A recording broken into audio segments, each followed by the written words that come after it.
사도행전 22장 24절에서 29절의 말씀, 우리 다 함께 한 목소리로 읽도록 하겠습니다. 시작.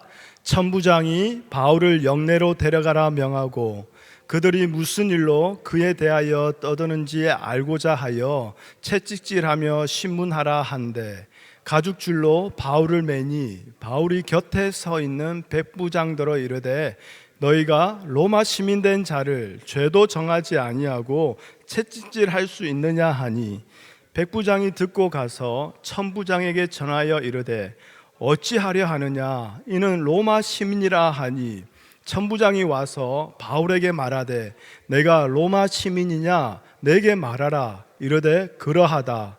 천부장이 대답하되 나는 돈을 많이 들여 이 시민권을 얻었노라. 바울이 이르되 나는 나면서부터라 하니 신문하려던 사람이 곧 그에게서 물러가고 천부장도 그가 로마 시민인 줄 알고 또 그 결박한 것 때문에 두려워하니라. 아멘. 하나님 감사합니다. 오늘도 주님 말씀 앞에 섭니다. 하나님 부끄럽지만 우리의 모든 것을 벗겨 주시옵소서. 신앙생활 잘하고 있는 척, 하나님 믿고 있는 척, 그렇게 열심히 누구보다도 하나님 앞에서 잘 살고 있는 척하는 우리의 모든 껍데기, 모든 무화과 나뭇잎을 벗겨주시고 이 시간 어린 양의 가죽으로 우리를 다시 옷 입혀 주시옵소서. 그 살리심이, 그 회복하심이 오늘 우리 가운데에 하나님의 은혜로 반드시 임하게 축복하여 주시옵소서. 예수님의 이름으로 기도합니다. 아멘. 지난주 우리가 이제 야예배를 드렸습니다. 그래서 시편의 말씀으로 함께 은혜를 나누었고요. 네, 그 전주에 말씀을 기억하실 겁니다. 어떤 내용이었느냐면 바울이 유대인들을 향해서 이제 연설을 하죠. 그런데 그 연설을 들은 유대인들이 어떻게 합니까? 이러한 놈은 세상에 살려둘 자가 아니라고 하면서 아주 극대노하면서 바울을 이제 죽이고자 합니다. 그럴 때에 오늘 본문 말씀 바로 천부장이 바울을 거기서 데리고 와가지고 영내로 끌고 갑니다. 그리고 난 뒤에 그 바울을 이제는 가죽줄로 묶어서 이제는 채찍질하면서 신문하려고 하는 거예요. 바울이 그 유대인들을 향해서 연설을 했지만 바울이 헬라어로 말한 게 아니라 히브리어로 말을 했거든요. 그러니까 이 로마 군대 이 백부장, 천부장은 바울이 무슨 말을 했는지 정확하게 이해를 못했을 거예요.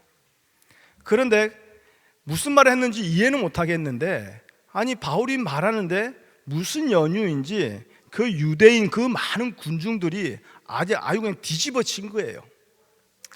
막 좋아하는 사람 보면서 와 이게 아니라 내가 너를 죽이고 만다. 바로 이런 상태로 지금 분위기가 완전 확 그냥 뒤집어진 거죠. 그러니까 이 천부장은 아마도 이 바울에게 무슨 문제가 있어도 문제가 있을 것이다 그렇게 생각한 것이고, 그래서 그 문제를 밝혀내기 위해서 이 바울을 어떻게 해요?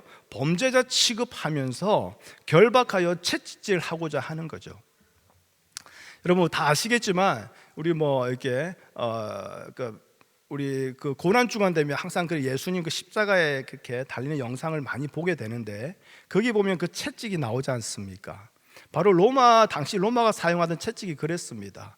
그냥 단순히 가죽끈만 있는 게 아니라 가죽끈 끝에는 이렇게 날카로운 동물 뼈도 들어 있고요. 또 가죽 그 안에는 아주 단단한 쇠구슬이라든지 작은 또 돌멩이도 들어가 있어서 그냥 가죽끈으로 맞는 게 아니라 맞으면 살이 패여지는 거죠. 그리고 뼈가 으스러지고 되는 거고요. 그러니까 그 고통은 이루 말할 수 없고요. 심지어는 그걸 맞다가 죽기까지도 하는 것이 바로 이 채찍질인 거죠.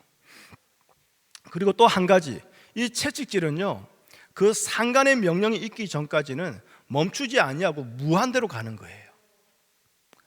자, 그런데 오늘 말씀을 보니까 가죽줄로 바울을 매였다라고 말합니다. 여기서 매였다 이 헬라어는 이제 앞으로 뻗다라는 뜻을 가지고 있어요. 그러니까 지금 어떤 상태냐면 바울을 잡았고요. 그 바울을 가죽줄로 묶어서 앞에 기둥에다가 탁 묶어 놓은 거예요. 그런데 어떤 신학자는 이걸 머리 위로 묶었다라고도 얘기도 하고요.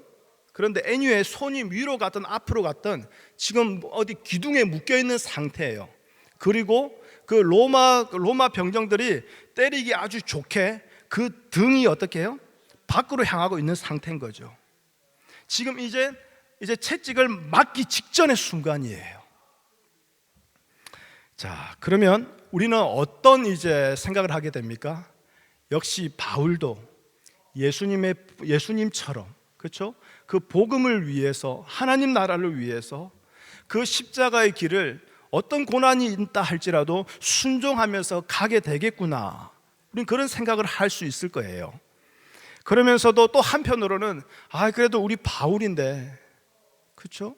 영화의 아주 그냥 한 순간처럼 극적으로 돕는 어떤 하나님의 손길이 쫙 나타나가지고 바울을 구해주면 그 또한 또 멋지고 좋기도 하지요. 그런데요, 전혀 그렇지 않습니다. 극적으로 도와주는 사람도 없고요. 또 바울이 그 채찍질을 그냥 아무 말 없이 예수님처럼 그냥 그대로 맞는 것도 아니에요. 오히려 바울 자기가 나섭니다. 그러면서 25절에 보니까 옆에 서 있던 백부장에게 이렇게 얘기하죠. 너희가 로마 시민 된 자를 죄도 정하지 아니하고 채찍질할 수 있느냐. 이 가오가 살질 않아요. 이 남자가, 그렇죠? 그리고 이제 주위의 사도라고 불리는 자면 좀 때리면 좀 맞고, 그렇죠? 그러면서 그 속에서도 예수님만 이러면서 막 그러면 얼마나 좀 멋집니까? 그리고 이제 신앙의 후배들에게도 그렇지, 믿음은 저런 것이지 하면서 가르쳐 줄 수도 있고요. 그런데 지금 바울이 자기 스스로 말하고 있어요. 야, 내가 로마 시민인데 너 나한테 이렇게 하면 안 돼. 내가 무슨 죄를 지었는지 네가 제대로 지금 평가했어? 너 이러지 마. 짜세도 안 나고 폼도 안 나고 가오도 안 살고. 네. 그런데 참 신기한 것은요, 이 말이 워킹하고 있다는 거예요. 자, 이 말이 얼마나 놀라운 말이었는지 27절에 보니까요, 천부장이 바울에게로 달려옵니다. 여러분, 이상하지 않습니까? 지금 급한 사람은 천부장이 아니라 이제는 채찍질을 맞게 될 바울이 급한 사람 아닙니까? 바울이 어떻게든 천부장에게 가는 것이 맞죠. 가서 자기의 억울함을 얘기하면서 나는 그렇지 않습니다라고 자기 자신을 변론하고자 천부장에게 가야 하는 것이 통상적인 관계입니다. 지금 이 상황에서는. 그렇죠? 자, 그런데 천부장이 바울이 로마 사람이라는 그 말에 얼마나 놀랐는지 그가 범죄자로 여기는 바울에게로 천부장이 달려옵니다. 그러면서 오히려 바울은 폼나게 내가 그러하다 이 한마디 하고 있어요. 갑자기 입장이 뒤바뀌어져 버렸어요. 당시 로마법에 의하면 로마 시민은 반드시 법정의 엄격한 심의를 통해서 범죄가 확정된 후에 그때 비로소 그 죄에 대한 형벌을 정할 수 있고 또 그렇게 행할 수 있는 겁니다. 게다가 아무리 그 범죄가 확정되었다 할지라도 로마 시민에게는요, 그 상관의 명령이 없는 한 계속 무한대로 때려지는 이런 채찍질을 결코 하면 안 돼요. 그래서 여러분 그 말씀 알죠? 40의 한 대 가만매를 뭐 여러 번 맞고, 그게 로마 시민이기 때문에 그런 거죠. 자, 그런데 또 한 가지 대박은 뭐냐? 바울처럼 날 때부터 시민권자가 아닌 돈을 주고 로마 시민권을 산 그 천부장, 그러니까 당시에도 시민권에도 급이 있었다라는 거예요. 태어날 때부터 그 시민권을 가진 자, 그 밑에는 뭡니까? 돈을 주고 그 시민권을 산 자, 그러니까 한 수 아래 시민권자예요. 그런 자가 태어날 때부터 시민인 그 바울을 어떻게 해요? 채찍질을 가하려고 했으니 지금 큰일이 난 거죠. 29절 제일 끝부분에 보면 그 천부장이 어떻습니까? 두려워하니라 라고 말하고 있어요.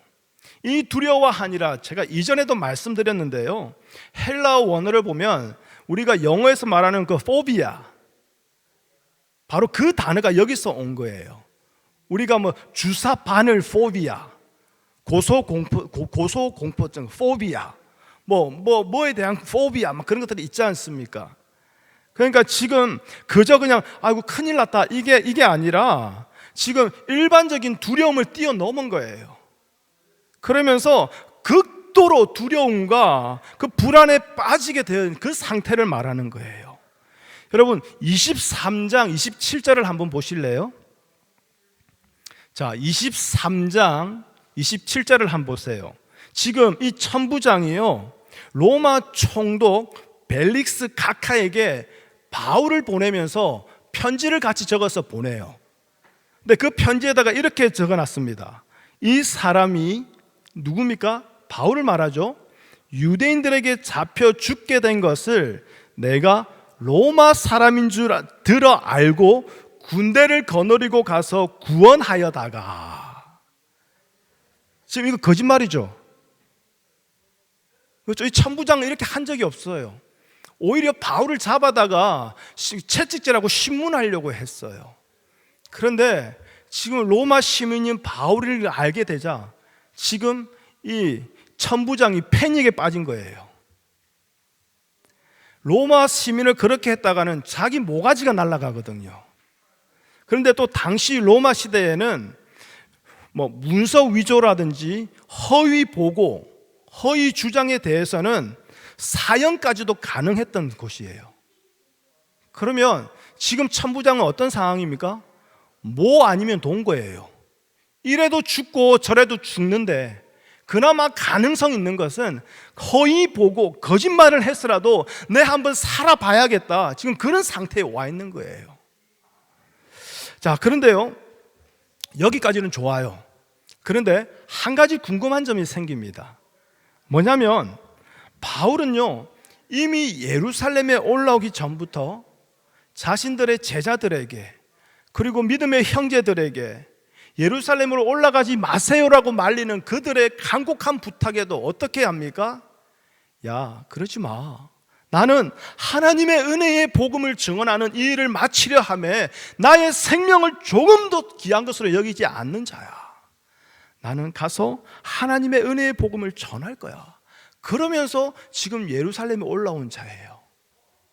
그런데 죽기는커녕 채찍질 맞기 직전에 완전 이제 겁먹어가지고 어떻게든 이 위기를 벗어나려고 로마 시민권자라는 것을 밝히고 있는 이 모습, 참 이상하지 않습니까? 그렇게 자기의 생명을 조금 더 아끼지 않으라고 공언한 자라면 로마 시민권자라는 것을 밝히는 것 대신에 채찍을 맞고 타협하지 아니하면서 정말 그 순교자의 길, 십자가의 길을 쫙 걸어가야 하는 거, 그게 바울다운 거 아니겠습니까? 우리가요, 이런 생각이 드는 이유 중에 하나는 뭐냐면 이미 바울에게 이런 일이 이전에 있었기 때문이에요. 우리 사도행전 16장에 가보면요, 하나님이 강권적으로 바울이 가고자 하는 모든 길을 막으시고 난 뒤에 어떻게 해요? 건너 마게도냐로 가게 하십니다. 마게도냐로 억지로 건너갔는데 거기서 귀신 들린 여종에게서 귀신을 쫓아낸 것이 빌미가 되어서 억울하게 심한 매를 맞고 감옥에 갇히게 돼요. 그렇죠? 비록 나중에 하나님의 능력으로서 큰 지진이 나면서 옥터가 움직이고 문이 다 열리게 되지만 바울은 도망가지 아니합니다. 오히려 그 간수와 그 가정을 구원으로 인도하죠. 그리고 그 다음 날 그 간수들을 통해서 그 상관들이 바울을 평안히 가라고 보내줍니다. 근데 그때 바울이요, 평안히 안 가고 뭘 얘기하죠? 야, 내가 로마 사람인데 너희들 나한테 이렇게 했어? 그때서야 로마 사람인 것을 밝혔어요. 자, 이에 대해서 우리는 바울이 멍청하고 한심해서가 아니라고 말씀드렸어요. 그가 많은 매를 맞고 감옥에 갇힌 것은 세상의 권세와 힘에 의해서 되어진 일이 아니라 이 또한 살아계신 하나님께서 하신 일이요, 살아계신 하나님의 권세요, 하나님의 뜻임을, 하나님의 일하심을 드러내기 위해서 바울은 그 모든 억울한 매와 갇힘과 붙듦에도 아무 말 하고 있지 아니하다가 풀려날 때에 비로소 나는 로마 사람이야 얘기한 거예요. 나는 이걸 당할 필요가 없는 사람이야. 그러나 이것은 너희들이 나에게 한 것이 아니라 하나님이 나에게 하셨기에 내가 이것을 너희에게 말해주는 거야. 그게 바로 바울의 마음이었죠. 그러니 그 하나님의 일하심 앞에서 아무 선한 것이 될 수도 없고 아무 가치도 될 수 없는 바울의 육체의 조건들을 어떻게 해요? 하나도 내세우지 않았던 거죠. 분토와 같이 여겼던 그 모든 것들, 그 앞에 자랑할 것이 없는 것이었죠. 이것이 바울다움이었어요. 근데 이것이 사도행전 16장에 나오는 바울이었어요. 그런데 오늘은 왜 이러냐 이거예요. 왜 그때랑 지금 다르냐 이 말이에요. 바울이 시험 들었나요? 그렇게 열심히 해봤는데 나한테 별로 도움되는 거 없어, 별로 복 주는 것도 없고 쎄 빠지게 해봤자 막 나만 고생하고 늙어서 나만 그냥 힘들겠네 싶어서 마음을 바꿔먹었을까요? 적당히 그냥 이렇게 저렇게 좀 피해가면서 그래도 하나님이 부르신 거는 어떻게든 그냥 끝까지는 해야겠다, 그런 마음이었을까요? 여러분, 16장의 바울답게 오늘도 채찍질을 맞고 난 뒤에 그 로마 사람임을 밝혀서 그가 세상에 속한 자가 아니라 하늘에 속한 자임을 드러내고, 그래서 지금 자신의 형편으로 성공과 기준을 따지며 그렇게 사는 자가 아니라 채찍에 맞아 죽든지 살든지 예수 그리스도만을 끝까지 외치는 것이 바울다운 모습 아니냐 이 말입니다. 그런데 오늘은 채찍 맞기 직전에 바로 겁먹은 사람처럼 어떻게든 로마 사람인 것을 속히 밝혀서 그 위기에서 벗어나고자 하는 모습이에요. 그러니 우리가 혼란스러운 거예요. 그렇죠? 신앙생활 하다 보면 이런 경우에는 이렇게 해야 됩니다라고 명확하게 답을 딱 정해주면 좋은데 이때 다르고 저때 다르고 저때 다르고 또 이때도 다르거든요. 여러분, 우리가요 이런 생각을 하는 것은 단지 16장에서 보여줬던 바울의 모습 때문만은 아니에요. 우리는요 흔히 참된 신앙이라고 생각하는 그 모습을 우리는 다들 가지고 있어요. 그게 뭡니까? 시민권을 이용해서 목숨을 부지하는 그 위험에서 탈출하는 그런 비굴한 모습이 아니라 때리면 때린 대로 맞는 거, 이거 우리는 신앙의 참된 모습이라고 생각하지 않습니까? 채찍질 당하여도 끝까지 예수님만을 외치다가 설령 죽을지라도 그 자리에서 그대로 버티며 그 자리를 지키는 거. 그런데 16장에서 그랬던 바울이 이제는 그렇지 않는다라는 거예요. 그것은 바울이 생각하는 신앙이 우리가 생각하는 신앙과 다르기 때문에 그런 거예요. 바울의 신앙은요 아주 명확합니다. 바울의 신앙은 아주 견고합니다. 그래서 그의 인생을 살펴봐도요 그의 인생이 아주 견고하고 명확하며 깨끗합니다. 혼란스럽고 흐리멍텅하고 이때 저때 따라서 달라지는 아주 줏대도 없는 그런 삶이 아니었다라는 거예요. 바울의 삶은 오직 한 가지에 집중되어 있어요. 반면에 16장의 바울과 오늘 22장의 바울의 모습을 보면서 혼란스러워하는 우리, 그러면서 바울에 대해서 실망까지도 하는 우리의 삶을 보면요 오히려 우리의 삶이 더 흐리멍텅하지 않습니까? 오죽 견고하게 스테이블한 것이 아니라 항상 언스테이블해요. 좌우로 왔다리 갔다리 하면서 여기도 들려보고 저기도 들려보고, 여기도 다리 걸쳐놓고 저기도 다리 걸쳐놓고, 어디 한 곳 정해진 것 없이 날마다 그렇게 혼란스럽게 질서 없이 그렇게 살아갑니다. 그러면서도 신앙생활 한다고 항상 어떤 상황에 대한 분명한 답을 항상 요구해요. 그렇지 않습니까? 왜 이럴까요? 왜 16장과 오늘 22장에 나오는 그 모습이 분명히 다름에도 불구하고 바울의 삶은 언제나 명확한데, 언제나 견고한데, 오히려 항상 명확한 답을 구하고 있는 우리는 그러지 못하고 있냐 이 말입니다. 그 이유는 아주 간단합니다. 여러분 다 아시는 거예요. 뭐냐면요, 바울은요 언제나 자신을 위해서가 아니라 오직 예수 그리스도를 위해서 살았어요. 어떤 상황에서도 예수 그리스도를 위해서 살았어요. 반면에 우리는 어떻습니까?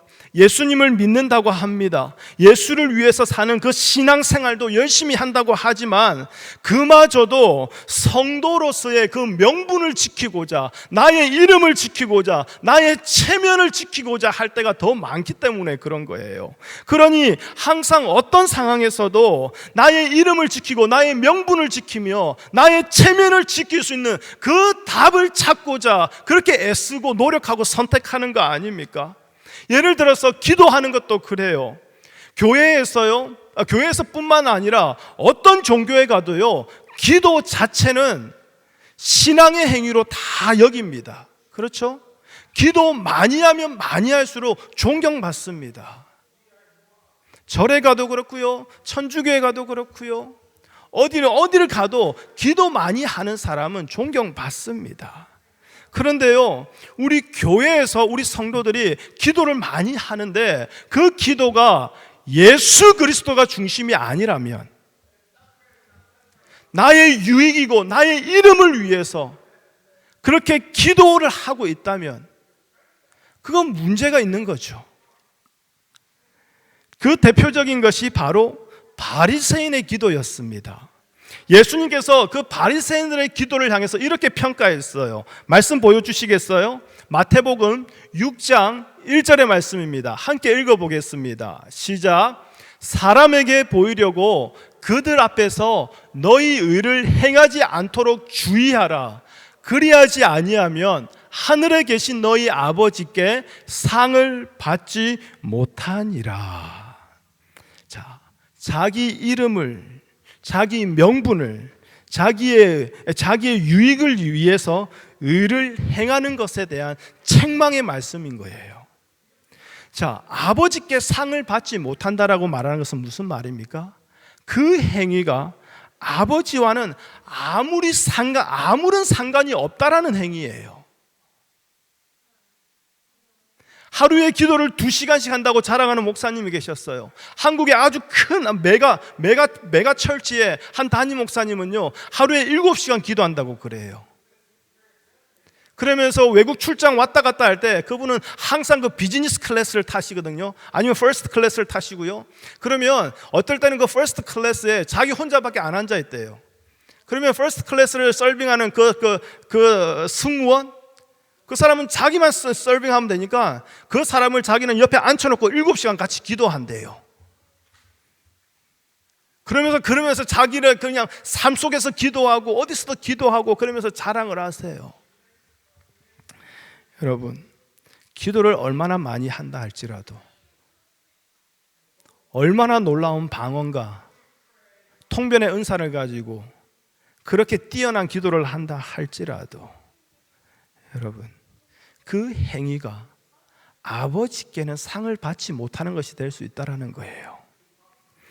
여러분, 바울다운 것은 매 맞는 것도 아니고 채찍질 맞다가 죽는 것도 아닙니다. 바울다운 것은, 성도가 성도다운 것은 어떤 상황에서도 온전히 주님께 순종하는 것이고 주님을 중심으로 주를 위해서 사는 것, 그게 바울의 바울다움이요 성도의 성도다움인 것이지요. 우리도 마찬가지인 거예요. 우리가 생각하는 그 신앙다운 것이 기도나 금식 많이 하는 거, 헌금 많이 드리는 거, 교회를 열심히 하는 거, 그럼으로 인해서 나의 성숙한 신앙을 보여주고 증거하는 것이 아니라 예수 그리스도를 중심으로 해서 오직 예수님만을 위해서 살아가는 것, 그것이 바로 신앙다운 것이요 성도다운 것이라는 거예요. 예수님은요 금식할 때 외식하는 자처럼 슬픈 기색을 내지 말라고 하셨어요. 왜 이런 말씀을 하셨을까요? 다들 금식하는데 슬픈 기색을 내면서 하고 있다라는 거예요. 외식하는 자로 금식을 하고 있다라는 거예요. 자기 이름을 위해서 금식하고 있다라는 거예요. 그러니 그렇게 하지 말라라는 겁니다. 슬픈 기색을 냈다라는 것은 무엇입니까? 그 종교의 고귀한 행위, 그 금식을 이용해서 나의 성도다움을, 나의 믿음 좋음을 보여주고자 하는 의도 아닙니까? 이사야 말씀에 하나님이 기뻐하는 금식은 하면서 40일 금식이다, 일주일 물도 안 먹는 금식이다, 하나님이 그렇게 말씀하신 거 없어요. 그렇죠? 하나님이 기뻐하는 금식은 흉악의 결박을 풀고 모든 멍에를 꺾고, 그리고 줄인 자에게는 양식을 나눠주며 헐벗은 자에게는 옷을 입혀주는 것. 하나님이 기뻐하는 금식은 다들 지체와의 관계에 대해서 말씀하고 있어요. 그런데 이 모든 관계의 모습이 누가 행하신 모습이라고요? 예수 그리스도가 우리에게 행하신 모습이라는 거예요. 그래서 하나님이 기뻐하는 금식은 금식하면 금식할수록 우리가 예수님을 닮아가는 것, 예수님을 우리 마음에 두고 예수님이 전부가 되어 살아가고, 그래서 어디에 있든지 예수님께만 순종하며 예수님만 드러나기를 원하는, 그것이 하나님이 기뻐하는 기도요, 기뻐하는 금식이요, 기뻐하는 신앙생활이라는 거예요. 여러분, 그러니 40일 금식을 3번, 4번을 한들 결국 자기 이름, 자기 유익을 위한 종교 행위에 끝나고 있다면, 무엇인들 열심히 한다고 해도 그것이 신앙이라고 말할 수 없다라는 거예요. 하나님께 아무런 관계없는 세상의 헛된 일이라는 거예요. 이게 예수님의 말씀입니다. 그래서 죽어야 하고 매맞아야 하고 손해 보아야만 그것이 신앙이고 바울다운 모습이라는 이 생각을 오늘 버리시기 바랍니다. 그렇다고 해서 목사님 오늘은 할렐루야네요, 그럼 이제부터 저는 손해보지 않겠습니다, 양보하지 않겠습니다, 이제는 누가 나한테 하면 확 그냥 들이받아 버리겠습니다, 여러분 그런 의미 아니에요. 물론 그렇게 받아들이지 않겠지만요, 여러분 무조건 손해보지 않고 내가 사는 길로 나아가라, 그 얘기도 아닙니다. 여러분, 바울은요 모든 위기 때마다 로마 사람인 것을 드러낸 적은 없습니다. 오늘 딱 이 순간이에요. 말씀드린 것처럼 16장에서는 그 사실을 감추었습니다. 그래서 억울하게 매맞고 갇혔습니다. 그런데 오늘은 어떻습니까? 살기 위해서 시민권을 이용하고 있습니다. 그러니 바울의 행동을 우리가 이해하기가 좀 난해했던 것이지요, 혼란스러웠던 것이지요. 그런데 한 가지 분명한 것은 바울이 살기 위해서 시민권을 사용했지만요, 그것이 자기 목숨을 부지하고 세상에서의 삶을 어떻게든 더 살아보기 위해서 그 시민권을 사용한 것이 아니라는 거예요. 우리 로마서 14장 8절, 다들 잘 아시는 말씀이지만 바울은 이러한 믿음의 고백을 했습니다. 함께 읽어보겠습니다. 시작. 우리가 살아도 주를 위하여 살고 죽어도 주를 위하여 죽나니 그러므로 사나 죽으나 우리가 주의 것이로다. 여러분, 이 말씀 보십시오. 바울에게 문제는요, 내가 사느냐 죽느냐 그게 문제가 아니었어요. 바울에게는 문제는요, 어떤 상황과 어떤 경우에라도 내가 주의 것으로 살아가는 것이었어요. 내가 주의 것으로 죽는 것이었어요. 내가 주의 것으로 핍박당하는 것이요, 내가 주의 것으로 갇히는 것이요, 주의 것으로 매이는 것이요, 주의 것으로 손해보기도 하는 것이요. 바울의 문제는 내가 살고 죽는 것이 아니라 살아도 주의 것, 죽어도 주의 것 되는 것, 이게 바울의 문제였어요. 그렇다면 바울이 지금 살기 위해서 로마 시민권을 사용했다라는 것은 하나님 앞에 부름받은 자로서 하나님이 자신을 세워하고자 하는 일이 있음을 분명히 알고 있는데, 그런데 그 일이 아직 이루어지지 않은 지금 시점에서는 자기가 죽어서는 안 될 생각을 있었기 때문에 지금 그 로마 시민권을 사용한 것으로 우리는 이해할 수 있게 되는 거죠. 여러분, 바울이요, 로마 사람인 것을 지금 어떻게 밝히고 이용하여서 지금 위기에서 벗어납니다. 그러면 그 이후에 바울의 삶은 어땠습니까? 이제 로마 시민권자로서 그 삶이 아주 평안하고 아주 형통했습니까? 어느 누구도 건드리지 못할 정도로 아주 당당하게 목에 힘주면서 인생 살만하네 하면서 그렇게 큰 소리치며 살았습니까? 아니지 않습니까? 바울의 삶은 여전히 고난이 기다리고 있었고, 바울은 그 고난을 피하려고도 하지 않았다라는 거예요.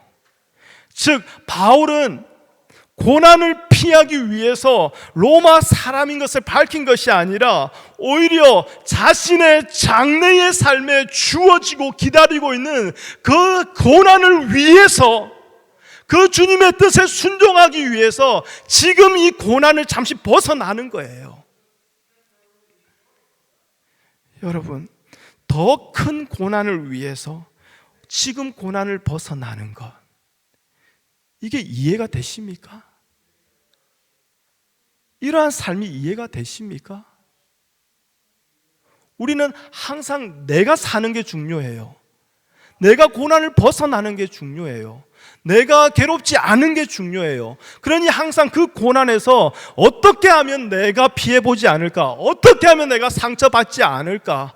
어떻게 하면 내가 다른 사람들에게 인정받을까? 그 마음이 항상 자리하고 있으니 그때마다 우리가 찾는 답이 달라지고, 그러니 이럴 때는 신앙의 모습이 이래야 되고 저럴 때는 저래야 하고, 그러니 우리의 신앙생활은 항상 명확하지가 않은 거예요. 신앙의 모습이 깨끗하지가 않은 거예요. 자신이 아니라 예수 그리스도를 위한 삶을 계속 살아가야 하는 명확한 분명한 이유가 바울에게는 있었다라는 거예요. 그러니 그 삶이 명확하고 분명한 것입니다. 비록 16장의 바울의 행동과 오늘 22장의 바울의 그 행동이 다름에도 불구하고 우리는 그 바울을 보면서 예수님의 은혜로 깨닫고 알게 된 그 복음을 우리는 분명하게 보게 됩니다.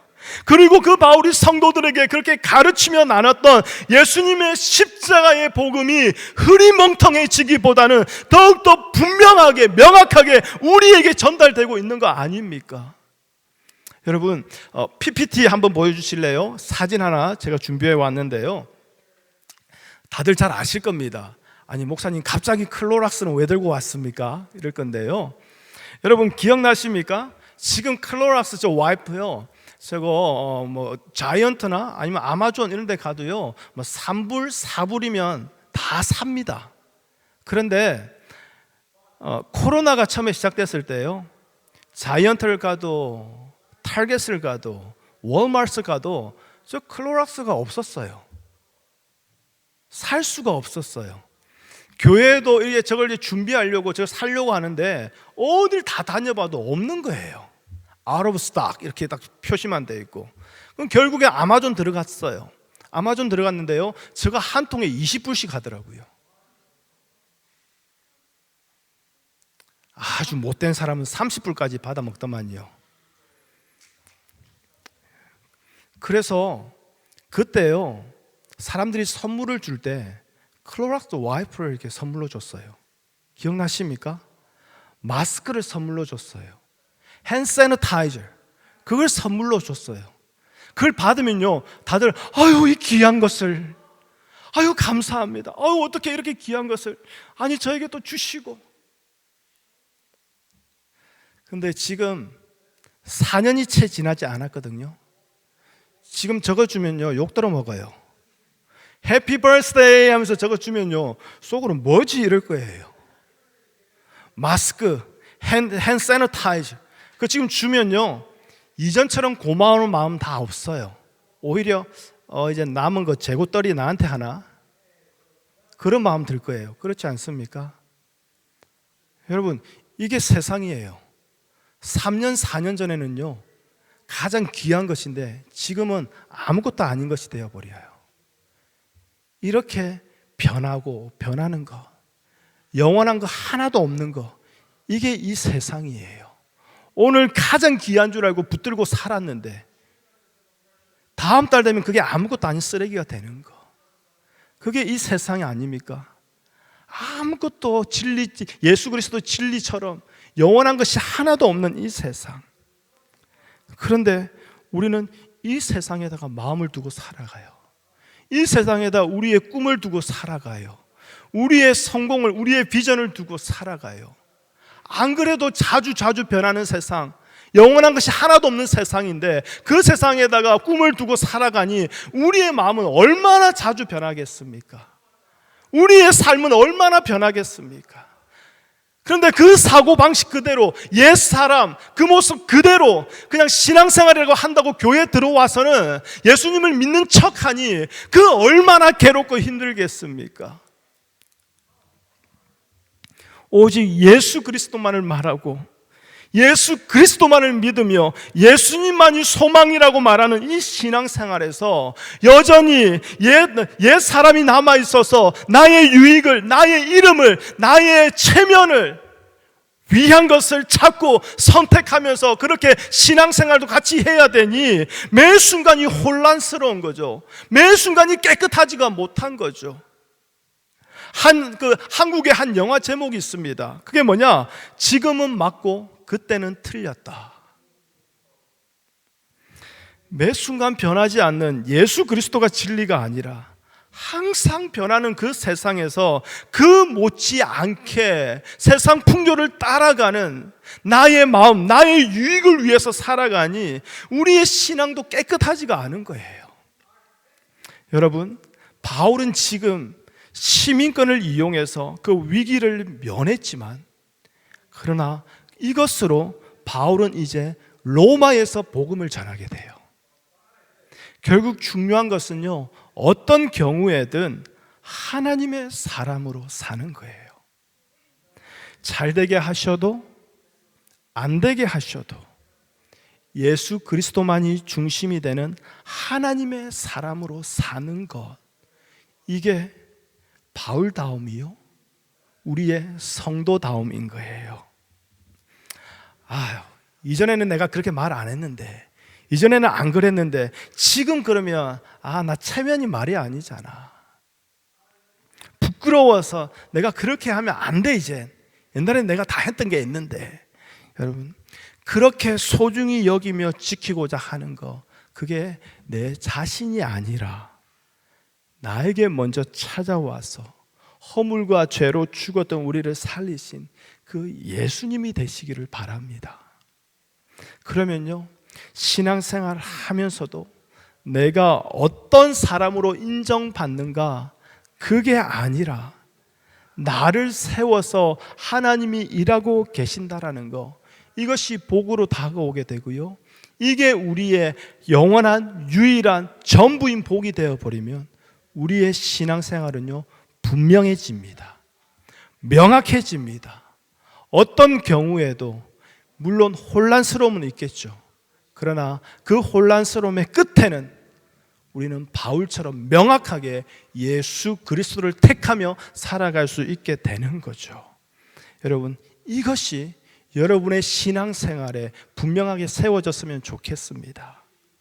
그렇다면요, 하나님이 오늘 내게 주신 로마 시민권, 그것만 잘 사용하면 내가 인정받을 수 있고 그 위기에서 벗어날 수도 있고 예수 안 믿는 것처럼 그렇게 쿨하게 살 수도 있고 반대로 잘 믿는 것처럼 보여줄 수도 있는 그 로마 시민권, 무엇이 있습니까? 물질입니까? 건강입니까? 시간입니까? 누구보다 누구 못지않은 뛰어난 열정과 열심입니까? 그것이 무엇이든 어떤 상황에서도 예수 그리스도라는 분명한 기준을 가지고 사용하며 나누는 명확하고 분명한 신앙생활을 할 수 있게 될 것입니다. 우리 마지막으로 고린도 후서 말씀 함께 읽고 오늘 말씀을 마치겠습니다. 고린도 후서 5장 15절에서 17절의 말씀입니다. 우리 함께 읽어보도록 하겠습니다. 시작. 그가 모든 사람을 대신하여 죽으심은 살아있는 자들로 하여금 다시는 그들 자신을 위하여 살지 않고 오직 그들을 대신하여 죽었다가 다시 살아나신 이를 위하여 살게 하려 함이라. 이 말씀 다시 읽어볼게요. 15절 시작. 그가 모든 사람을 대신하여 죽으심은 살아있는 자들로 하여금 다시는 그들 자신을 위하여 살지 않고 오직 그들을 대신하여 죽었다가 다시 살아나신 이를 위하여 살게 하려 함이라. 다시 한번 더 읽어볼 텐데요, 여기서 모든 사람을 대신하여 거기에다가 자기 이름을 넣어 볼게요. 자기 이름을 넣어 보겠습니다. 시작. 그가 석진이를 대신하여 죽으심은 석진이로 하여금 다시는 석진 자신을 위하여 살지 않고 오직 석진이를 대신하여 죽었다가 다시 살아나신 예수 그리스도를 위하여 살게 하려 함이라. 16절입니다. 시작. 그러므로 우리가 이제부터 어떤 사람도 육신을 따라 알지 아니하노라. 비록 우리가 그리스도도 육신을 따라 알았으나 이제부터 그같이 알지 아니하노라. 육신을 따라 안다라는 것은 무엇입니까? 나의 유익을 위해서, 내가 잘 되는 것을 위해서, 나의 성공을 위해서 나는 예수를 알았다라는 거예요. 예수를 믿었다라는 거예요. 그런데 이제부터는 그같이 알지 아니한다라고 말합니다. 그러한 우리가 누굽니까? 17절 말씀 시작. 그런즉 누구든지 그리스도 안에 있으면 새로운 피조물이라. 이전 것은 지나갔으니 보라 새 것이 되었도다. 할렐루야. 아멘. 기도하겠습니다. 하나님 감사합니다. 오늘 바울의 모습을 보면서 혼란스러웠습니다. 이전에는 멋지게 신앙생활 잘했는데 왜 지금은 그렇게 안 하는지 시험에 들 뻔도 했습니다. 그러나 하나님, 오히려 날마다 나의 이름을 위하여, 나의 유익을 위해서 모든 것을 바라보고 그것이 기준이 되다 보니 바울의 모습이 이해되지 않았던 우리의 악함을 오늘 다시 깨닫게 됩니다. 하나님, 나의 이름을, 나의 체면을, 나의 유익을 위해서가 아니라 오직 예수 그리스도를 위해서 살아가게 도와주시옵소서. 더 이상 나를 위해서 육체를 따라 사는 자가 아니라 성령의 인도하심으로 오늘도 하나님께서 부어주시는 그 생명의 은혜로 말미암아 날마다 예수님 바라보고 예수님 사랑하고 예수님 높이고 예수님과 교제하고 예수님의 음성을 듣고 예수님이 가신 길을 오늘도 한 걸음 한 걸음 걸어갈 수 있는 자가 되게 도와주시옵소서. 우리에게 주신 로마 시민권, 그것이 무엇이든 예수 그리스도가 중심이 되어 예수 그리스도를 높이는 일에 온전히 사용하게 도와주시옵소서. 예수님의 이름으로 기도합니다. 아멘.